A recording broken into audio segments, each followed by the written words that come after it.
Good afternoon traders. तो traders 2 दिन पहले यानी कि 3 अगस्त थर्सडे को मैंने कुछ स्टॉक आप लोगों के साथ शेयर किया था टेलीग्राम चैनल पर।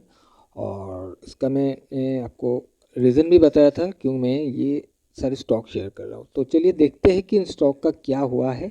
मैंने आपको HDFC bank, axis bank, ICICI bank, state bank of India and Kotak bank, ये कुछ स्टॉक मैंने आपको दिया था टेलीग्राम पर।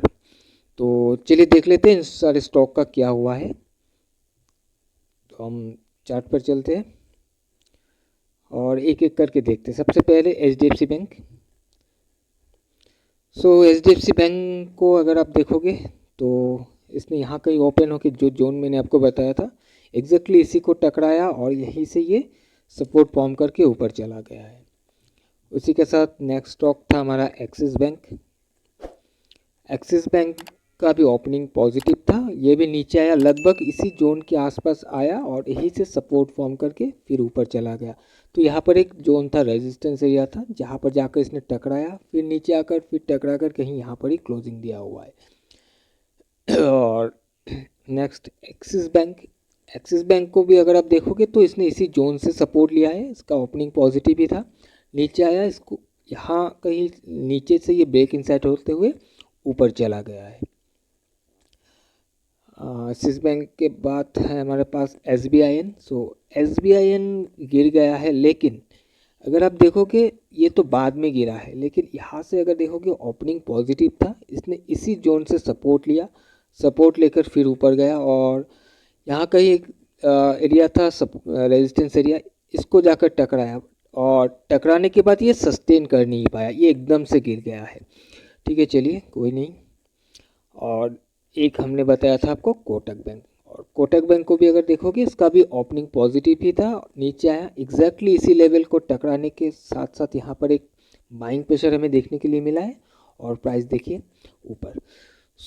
मैंने आपको ये स्टॉक इसलिए दिया था, देखिए अगर आपको ट्रेड करना होता तो, और अगर आपने ट्रेड किया भी है तो प्रॉफिट मिला भी है, क्योंकि SBIN को छोड़कर बाकी सारे स्टॉक ने यहाँ पर ऊपर का मूवमेंट ही दिया हुआ है, राइट।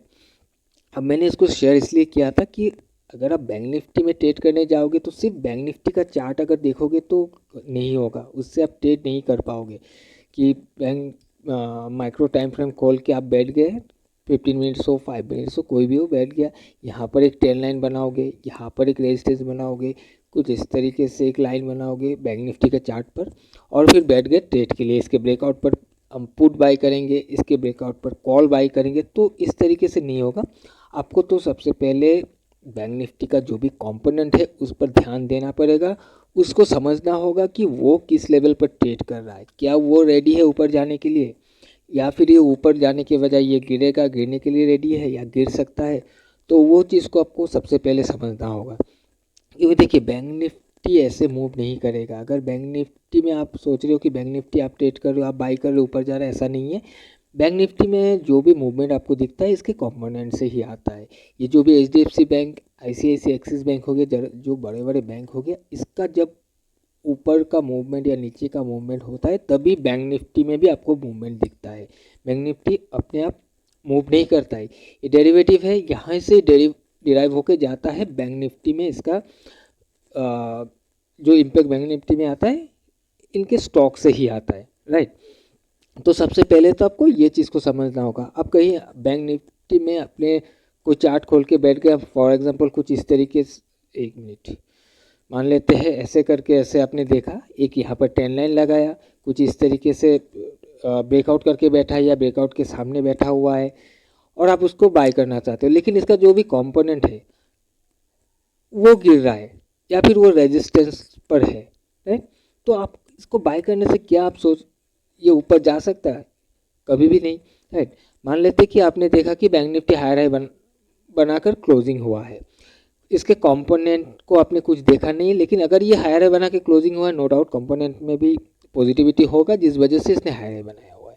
लेकिन जब इसके कंपोनेंट ने हायर हाई बना के क्लोजिंग भी दिया, हो सकता है कि इनका जो भी कंपोनेंट है, HDFC बैंक और ICICI बैंक, हम दो बैंक को मान लेते हैं कि ये दो वेटेज वाला बैंक ऐसा है कि कोई रेजिस्टेंस पर टकरा कर इसने क्लोजिंग दिया हुआ है, नो डाउट हायर हाई है, लेकिन रेजिस्टेंस पर टकरा कर ये दोनों क्लोज दिया हुआ है। अब अगर रेजिस्टेंस पर टकराया है, स्ट्रॉन्ग रेजिस्टेंस है, ये तो गिर सकता है ना। तो आपका ये हायर हाई क्या काम का है, ये हायर हाई थोड़ा बहुत ऊपर जाने के बाद तो ये गिर जाएगा। आपने देखा कि बैंक निफ्टी हायर हाई बना के बैठा हुआ है, ये फिर से ये ऊपर जाने की कोशिश कर रहा है, आप बाई कर लोगे। लेकिन इसका जो कंपोनेंट है ये ऊपर से ब्रेक इनसाइड हो जाएगा, यानी कि इसको ब्रेक करने की कोशिश करेगा, रेजिस्टेंस के बाहर जाकर फेल होकर नीचे आ जाएगा और ये भी एकदम से घूम जाएगा, आपका ट्रेड फेल, राइट। तो आपको इसके कंपोनेंट पर भी थोड़ा सा ध्यान देना है, थोड़ा सा क्या, इसके कंपोनेंट पर ही ध्यान देना है कि किस लेवल पर ट्रेड कर रहा है, इसका क्लोजिंग कैसा हुआ है। ये जब मार्केट ओपन होता है इनको थोड़ा सा देखिए, ये कहाँ पर ओपन हो रहा है और ओपन होने के बाद इसको थोड़ा सा सेटल होने दीजिएगा, कहीं से क्या सपोर्ट ले रहा है या रेजिस्टेंस बना कर नीचे गिर रहा है, ये थोड़ा सा आपको देखना पड़ेगा और उसके बाद ही आपको बैंक निफ्टी में ट्रेड करना है। ऐसे भागादौड़ी करने से नहीं होगा कि गिर जाएगा गिर जाएगा। अब देखिए मैं आपको एक चीज़ दिखाता हूँ, मैं बैंक निफ्टी को ओपन करता हूँ। ओके, सो यहाँ पर अगर आप देखोगे तो यहाँ ये सारी चीज़ को भूल, मैं एक काम करता हूँ उसको हाइड कर देता हूँ, 1 मिनट। यहाँ से हम देखते हैं, ओके, ये पिछले दिन को हमने देख लिया कि एक लोअर लो लोअर हाई का फॉर्मेशन करके ये क्लोजिंग दिया हुआ है, ठीक है। आज जब प्राइस का ओपनिंग हुआ बैंक निफ्टी का, ये ओपन होने के बाद नीचे आया, यहाँ पर लास्ट टू लास्ट डे का लो पड़ा हुआ, जो हमको मालूम है कि एक रेजिस्टेंस होता है, प्राइस नीचे से जाएगा तो इसको रेजिस्टेंस मिलने की संभावना होता है और गिर जाएगा, राइट। तो ये ओपनिंग यहाँ होने के बाद प्राइस नीचे धीरे धीरे करके नीचे आ रहा है। अब पीछे का हमको कुछ मालूम नहीं, तब तक मान लेते कि चार्ट शुरू ही नहीं हुआ। अब इसको देखकर तो ये लग सकता है ना कि प्राइस हमें यहाँ पर सेल कर देना चाहिए था या पुट बाई करना चाहिए था, ये तो गिर रहा है। पिछले दिन भी लोअर लो लोअर हाई बना के बैठा हुआ है और आज इसने इस रिट्रेसमेंट यहाँ से रिट्रेसमेंट को कंफर्म किया, लास्ट टू लास्ट डे का लो से रेजिस्टेंस लिया और ये अभी गिर जाएगा।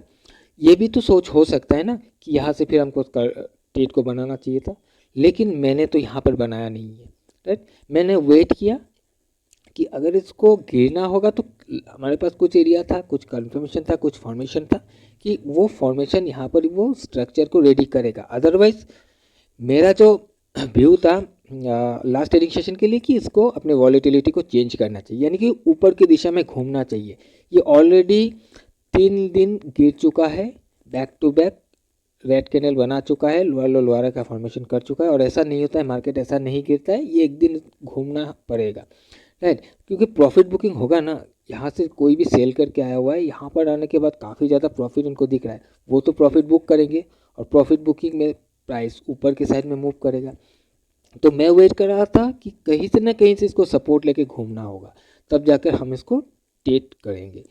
और आप देखिए प्राइस नीचे आया 44,500 के आसपास, यहाँ कहीं आने के बाद इसने यहाँ पर हमें कंफर्म, हमने 3 मिनट में ट्रेड को बनाया था, यहाँ पर हमें कंफर्मेशन दिया और एग्जैक्टली हमने इसी बॉटम से हमने इसको, बॉटम मीन्स इंटरडे का, उसी दिन का बॉटम से हमने इसको उठाया था, राइट। और स्क्रीनशॉट भी मैंने टेलीग्राम पर डाला हुआ है, वहाँ पर आप देख लीजिएगा, राइट। तो मैं आपको ये समझाना चाह रहा था कि अगर आपको बैंक निफ्टी में ट्रेड करना है तो सिर्फ और सिर्फ बैंक निफ्टी का चार्ट खोल के बैठ जाने से या बैंक निफ्टी का चार्ट देखकर एनालाइज करने से नहीं होगा, आपको इसके कंपोनेंट को भी समझना होगा, क्योंकि बैंक निफ्टी या फिर निफ्टी का इम्पैक्ट इसके कंपोनेंट से ही आता है, उसी से बना हुआ है ये निफ्टी और बैंक निफ्टी, स्टॉक से ही बना हुआ है, राइट। सो स्टॉक को आपको देखना पड़ेगा। सो आई होप कि आपको ये सारा चीज़ समझ में आया होगा और आशा करता हूँ आपको ये वीडियो पसंद भी आया है। तो चलिए हम मिलेंगे और एक नए वीडियो में, आज के लिए इतना ही, टिल देन बाय बाय।